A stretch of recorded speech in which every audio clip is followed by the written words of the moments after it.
Hey guys, every year I do 9 weeks of Sai Baba Puja. It gives me strength and a sense of positivity. So I continue to do this. I fast for on every Thursday for 9 weeks. Normally I give Shira and Laddu, but Puja has been so sweet. She's actually given me a healthy cookie recipe that I can serve for Prasad and also enjoy at other times too. So here goes. It's absolutely simple. So you have Jaggery, then cinnamon, and then oil goes in. So easy. And then mix everything in and then slowly add in the almond flour. So that there goes that. So, and then she's given in her instructions that, you know, if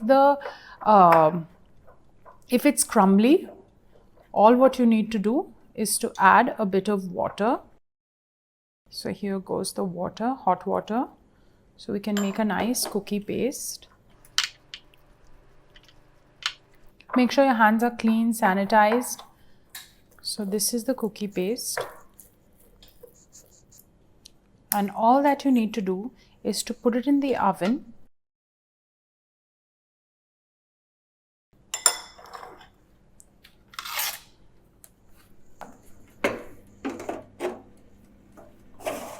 There you go. It goes at 160 degrees Celsius. It's very important, and for 15 minutes. Thank you.